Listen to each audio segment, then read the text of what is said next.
Alright, so hopefully you can tell the color for the video. This is cloudiness that a pool looks like right before it starts to turn completely green.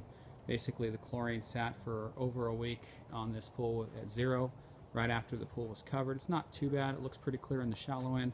You can definitely tell more over here in the deep end. But essentially this pool was 0 chlorine. I'm going to go ahead and put 2 gallons of liquid chlorine in. This is about a 20,000 gallon swimming pool, and a quart of algaecide. And I'll take a separate video after just a couple days. The pool should be very, very crystal clear. This is the algaecide that I'll be using. Using the Pooltrine 60. More importantly, it is polyoxyethylene. See if it'll focus. And the most important part is that it's the 60%.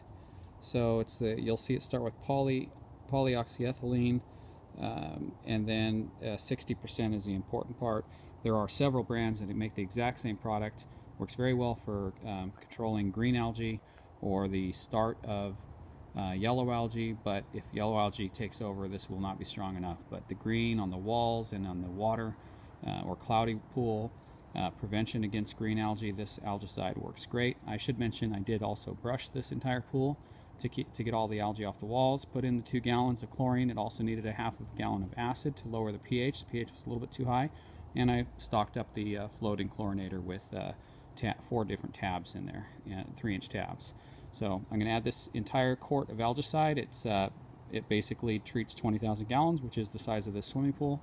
And then I'll take a separate video to show you how clear the water is and how sparkling blue it becomes after. And this pool I saved right before it turned green. It probably had another 4 or 5 days left before really very apparent algae problem. There was algae on the walls that we brushed off, but it would have turned completely green, especially another week or so later it would have been. Alright, so here's the follow-up video. It's been 3 days. This is the same swimming pool. Funny thing, it's actually my swimming pool, but it's easy because nobody cares if I'm recording it.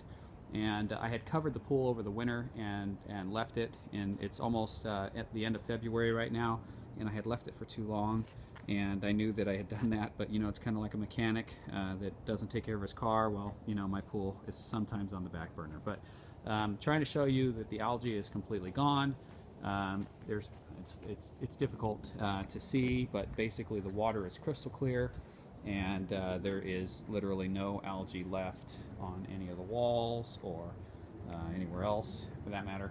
So basically the algae is gone, the water is crystal clear, and I can put a link down at the bottom to the algaecide that I like to use for spring algae or summer algae, as long as it is not very stubborn mustard algae. There's a different algaecide that I use for mustard algae.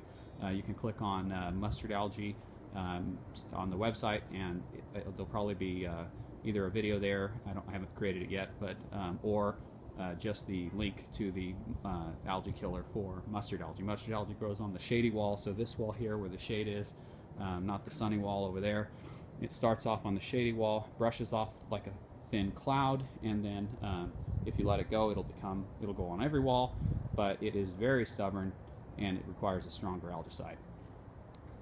Check out the book at poolmaintenancemadeeasy.com. There's a link to the Amazon website, or to Amazon with the book, but the book is Pool Maintenance Made Easy by John Brace, and hope this helps. Thank you.